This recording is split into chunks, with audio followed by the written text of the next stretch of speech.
The night the market turned, the screens bled red, and Ethan Cole watched a paper fortune vanish in minutes. He felt the floor tilt as an alert screamed that his flagship fund hid toxic debt. Mia Torres said, "Kill the leverage before it kills us," and her voice shook under the margin sirens. The bank liaison stalled his emergency line, and a new delay notice flashed like a funeral bell. Olivia Grant said, "We are withdrawing pending clarity," and the words split him in two.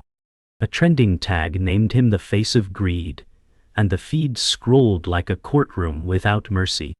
Victoria Hale watched on a muted screen, smiling like a locked vault, and tapped her pen. Daniel Park slid a small drive under the keyboard, and mouthed, "You are being set up." Ethan said, "If this is a game, tell me the rules," but the rules were already burning. Dawn seeped through the blinds, and the apartment smelled of cold coffee and static nerves.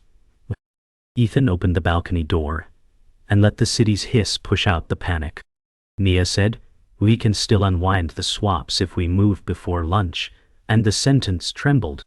He scanned the drive Daniel left, and found files labeled like graves. Ethan said, "If this is a trap, it started months ago," and the dates grinned back.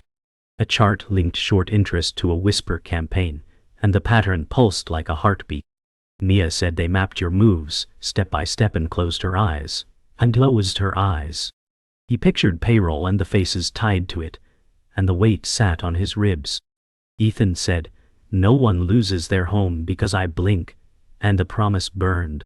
On the other side of town, a boardroom gleamed like a blade, and the city bowed beneath it. Victoria paced before a wall of silent tickers and watched the storm she primed land on target. Olivia said, "Public optics will stain you too," and the warning hovered like smoke. Victoria said, "Short-term heat buys long-term control," and her smile barely moved. An aide whispered about regulators sniffing around, and a folder slid across glass. Olivia said, "I won't be collateral," and her feed cut to black. Victoria said, "No one is collateral if we win," and the room swallowed the lie. The tickers flashed again, and the boardroom stayed cold. Ethan and Mia walked the corridor of their cramped office, and the carpet carried last night's footprints. Mia said, "You hired me when I had nothing," and the truth landed hard. He remembered the first pitch deck and the laughable chairs that wobbled like hopes. A whiteboard listed clients who still trusted them, and the names felt like anchors. Mia said, "I will not watch them grind you down," and her jaw squared. He said, "We fight clean or we don't fight," and the words tasted brave. She pointed at a plan to force disclosures, and the arrows lit a path. He nodded, knowing clean would still draw blood. The corridor lights flickered, and the day began. By noon, the clearing firm called, and the voice had the warmth of ice water. Ethan said, "Give me 1 hour," and the answer was a policy link. Forced sell orders hit, and screens stuttered like a dying star. In the bullpen, Grace Miller read the memo about layoffs and covered her mouth. Mia said, "We can shield payroll for a week," and the math slashed that hope. Ethan walked past portraits of launch days and saw a museum of almosts. He said, "No more secrets," and sent a blunt update to every client. A few replies offered loyalty, and more offered silence. The silence felt heavier than the debt, and the day kept taking. The morning after the collapse, Ethan sat on a subway bench, clutching a crumpled notepad of numbers that no longer added up. A passing ad mocked him with a smiling broker and promises of easy wealth. He thought of his first pitch years ago, the one that drew applause, in a borrowed conference room with flickering lights. Mia had whispered, "You were unstoppable then," and he remembered the rush. Back then, ambition was fuel, not poison. He said, "Somewhere between hope and greed, I stopped seeing the ground." A child across the aisle asked their mother why that man looked sad, and Ethan lowered his eyes. He was once a dreamer, but now the dream had teeth. Back at his apartment, Ethan found unopened letters stacked like bricks against the truth.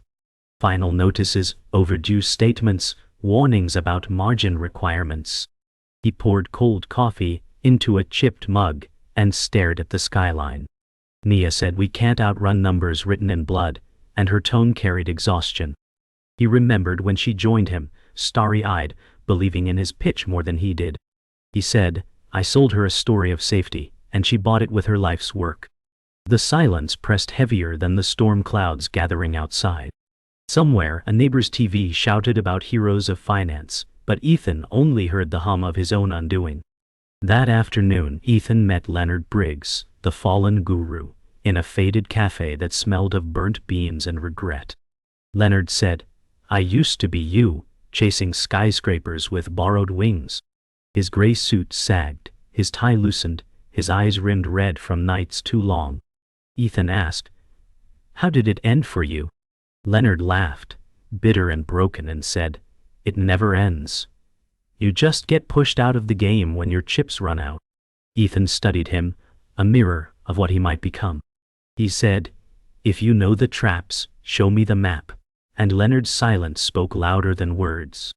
Later that night, Ethan visited Grace Miller, whose desk had been stripped bare except for a family photo. She said, "I believed you when you said this place was different." Her eyes burned, not with hate, but with grief. Ethan looked at the photo of her parents smiling at a picnic, and felt the blade twist. He said, "I was fighting for us all, but I lost the fight." Grace shook her head, whispering, "You lost yourself first." The office felt hollow, the hum of computers like funeral hymns. Ethan carried her pain on his shoulders, knowing the cost of every promise unpaid. At dawn, Ethan stood on the balcony again, city humming below, holding Daniel's hidden drive in his palm. Nia joined him, eyes hollow yet resolute. She said, "You can walk away, or you can burn with it." Ethan stared at the sunrise painted in bruised colors, half promise, half warning. He said, "If the system wants me broken, then it will have to fight harder." The words didn't sound brave, only necessary. Nia leaned against the railing and whispered, "Then let's make them bleed clean." The city roared awake, indifferent to their vows, as a new day carried the weight of war. The trading floor felt like a battlefield where Ethan's name had become the first casualty. Victoria's firm filed an injunction to freeze his assets, and whispers moved faster than the ticker. Ethan said, "She's cutting off oxygen, one valve at a time." Nia clenched her jaw, eyes on the flashing halt notices. Daniel muttered, "They want you cornered before you can even breathe." Ethan remembered Leonard's words that power never kills you directly, it starves you, until you beg. His phone vibrated with calls he couldn't answer, lenders demanding blood he no longer had. The war had arrived on his doorstep, and the door was already breaking. Ethan met with Olivia in her firm's marble lobby, a cathedral of glass where echoes seemed designed to intimidate. She said, "You want a lifeline, but this isn't charity." Her calm tone cut deeper than anger. He said, "It's not survival I'm asking for, it's a chance to repay." She folded her arms and studied him like a broken equation. "My board sees you as a liability, not an asset," she said, each word polished. Ethan felt the room tilt, the marble floor like ice under his shoes. Still, he held her gaze and whispered, "A liability can turn lethal if cornered." Her silence said she understood the threat. Nia cornered Ethan in the office kitchen, her voice low but sharp. "You're not listening," she said, shoving a tablet toward him. The data spelled out a trap disguised as an offer from Victoria's associates. Ethan rubbed his temple, exhaustion dragging at his features. "We need capital, Mia, or it's over," he said, tone brittle. She slammed the tablet down, the sound snapping like a verdict. "Then you'll be hers before you realize you signed away your name." He stared at her, knowing she was right, but the pressure of payroll and survival screamed louder than reason. Silence settled between them, jagged and dangerous. That evening, Ethan signed a bridge loan document with shaking hands, the pen heavier than any debt he had ever carried. The investor across the table, sleek and smirking, said, "You'll get your lifeline, but I own your heartbeat now." Ethan's throat tightened. He remembered Leonard's bitter laugh, warning him of deals dressed as salvation. Nia sat in the corner, lips pressed thin, unwilling to watch but unable to leave. Ethan said, "If this saves them, I'll pay the price." The investor smiled, leaning back as if victory had already been written. Ethan left the pen on the table, staring at it like a weapon turned against him. The next morning, Ethan walked into the office expecting relief, but was greeted by silence. Screens blinked red with forced orders, triggered by the investor's hidden clauses. Mia whispered, "He set you up from the start." Grace sat at a corner desk, tears streaking as her severance email lit her monitor. Ethan slammed his fist against the wall, rage rising through exhaustion. "Every step forward is a chain," he muttered. Daniel appeared, grim, holding new files that hinted at sabotage deeper than they feared. The office air was heavy, as though grief itself had settled into the drywall. Ethan felt both betrayed and bound. Daniel handed Ethan a thin folder late at night in the empty office, his voice trembling. "This isn't just misfortune, it's design." The papers outlined shell companies tied to Victoria's firm, hidden beneath layers of offshore fronts.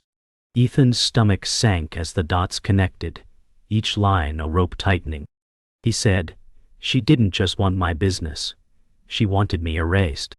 Mia leaned forward, scanning the files, whispering, "She mapped this long before you knew her name." Ethan felt the betrayal ripple in his chest like glass cracking. He looked at the clock, its ticking cruel and steady, and said, "Now we know who the real enemy is." Hours later, Ethan uncovered an internal memo buried in Daniel's files. It showed short sellers armed with leaked projections, timed to crush him.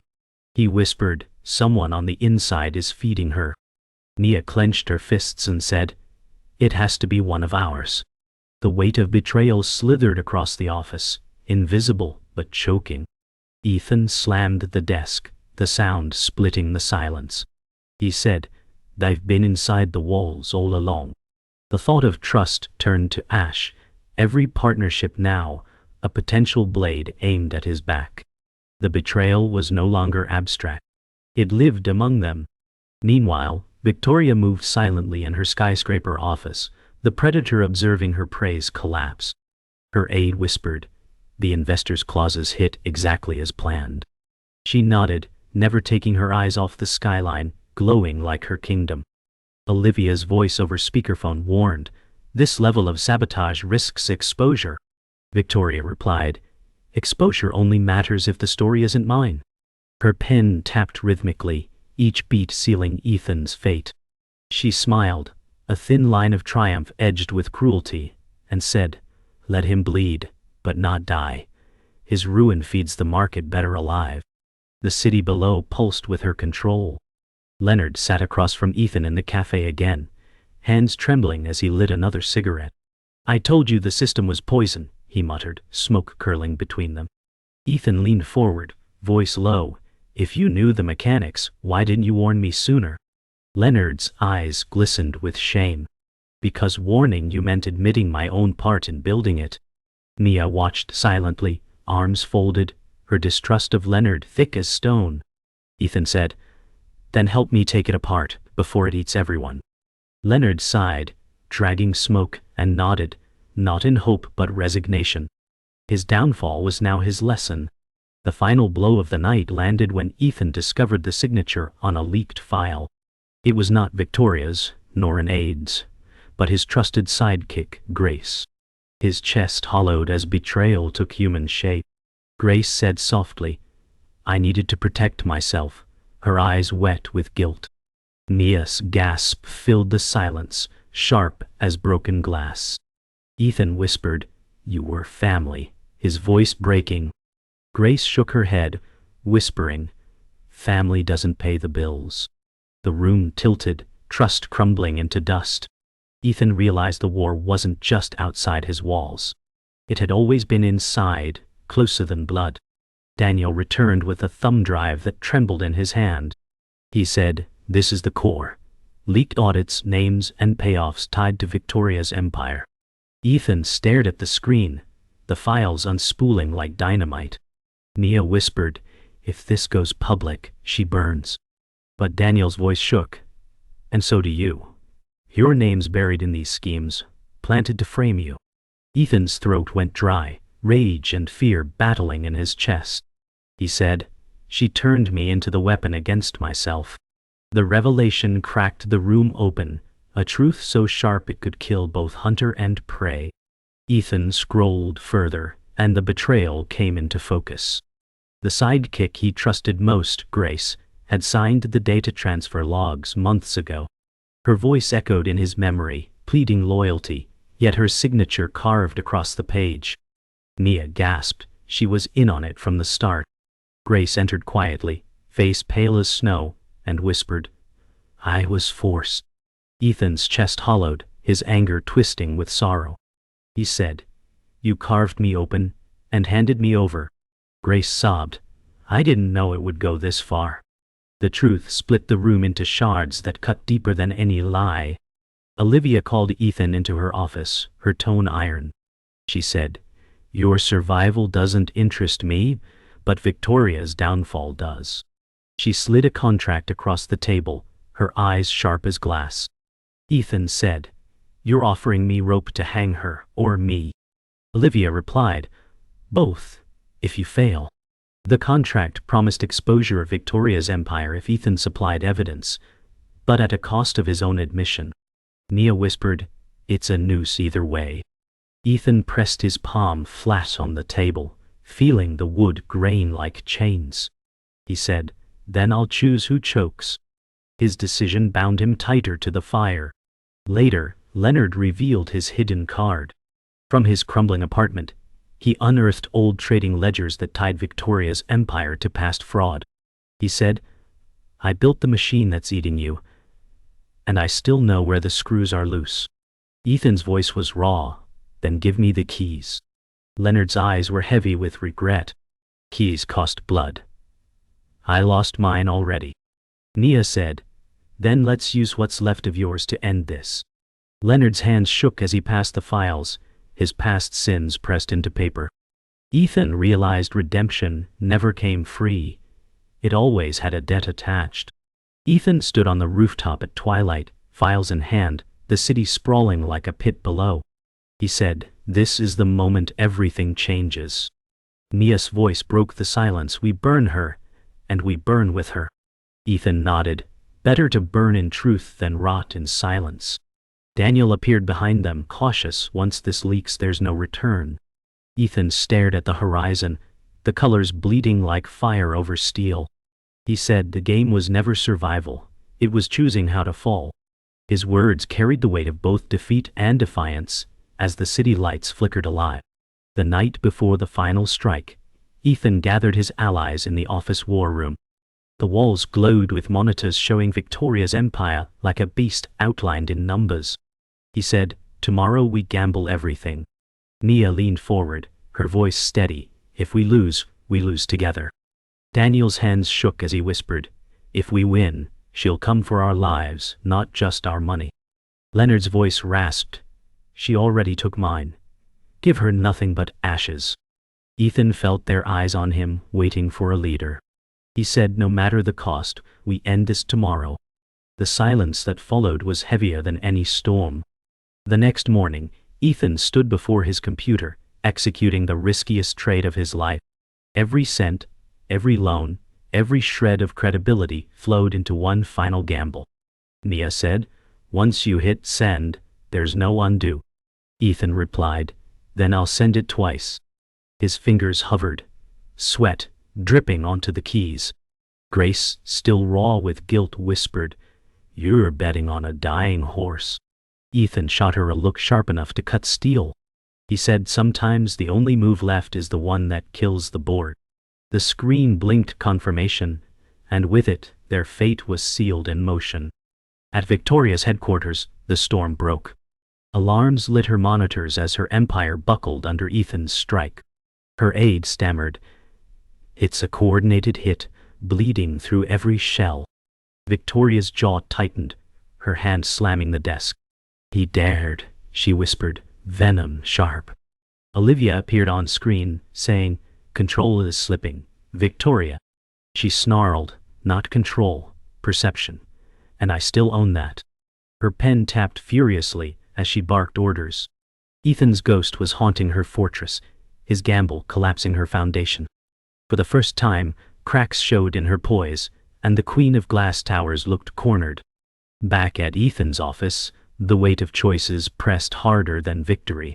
Nia confronted him, voice breaking. "You don't even see what this is doing to you." Ethan's face was pale, drained, but his eyes burned like coals. He said, "If I stop now, everything we suffered means nothing." Nia shouted, "You'll lose yourself before you beat her." Grace whispered, "She's right." Ethan turned away, staring at the skyline. He said, "Losing myself is the only way to win." The room filled with silence sharp as glass, their bond stretched to the edge of breaking. The climax came in the boardroom showdown, Ethan facing Victoria across polished glass. The city below flickered like embers, their battlefield lit in neon. Victoria said, "You're still just a boy playing with fire." Ethan replied, "Then watch me burn your throne." She leaned forward, eyes cold, "You'll fall with me."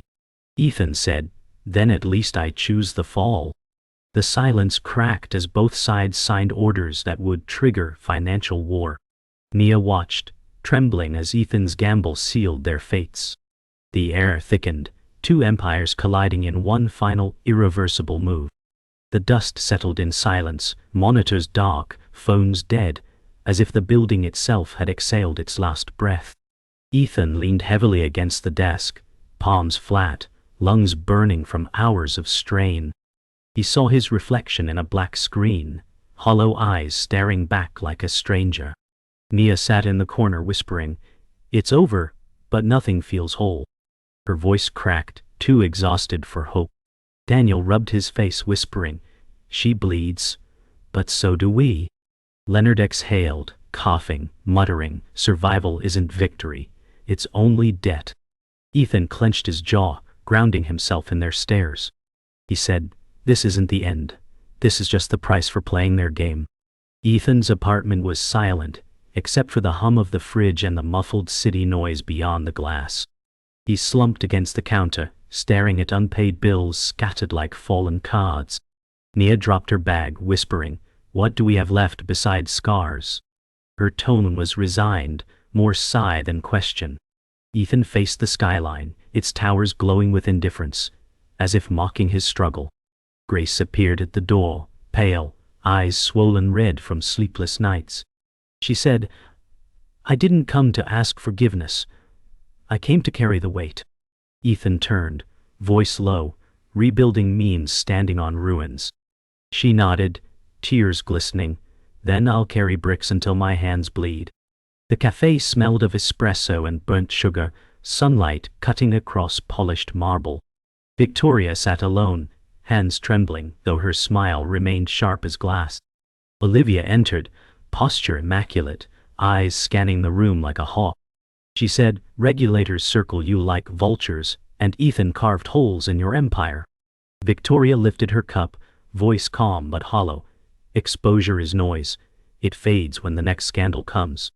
Olivia leaned in, tone quiet but lethal. "Not this time. The story slipped beyond your control." For the first time, Victoria's mask faltered, her jaw twitching. The Queen was crumbling, clutching a crown of shards. Evening draped the office in amber shadows, when Grace approached Ethan with a folded paper. Her voice shook as she said, "This is my resignation. I don't deserve to stay." Ethan took it, staring for a long breath before tearing it in half. He said, "You'll stay, but under no illusions. Trust isn't a gift, it's rebuilt brick by brick." Grace's eyes flooded, shame and relief twisting her expression. Nia stood in the corner, arms folded, anger carved into her jawline, torn between expulsion and mercy. Daniel muttered softly, "Loyalty forged in fire either breaks or hardens." Ethan whispered, "Let's see if this one survives the heat." At dawn, Ethan stood on the rooftop, the city bathed in molten gold as the sun cut through gray clouds. He whispered, "I became a millionaire, but the cost wasn't money. It was blood, loyalty, trust." His eyes scanned the skyline, towers rising indifferent, monuments to greed. "Wealth built me, wealth broke me, and what's left is a hollow man with scars." He closed his eyes, Maya's voice echoing in memory, telling him to keep hope alive. He opened them again, face lined with both defiance and emptiness. This isn't victory. This is survival. The city roared awake, yet his silence was heavier than the morning sky.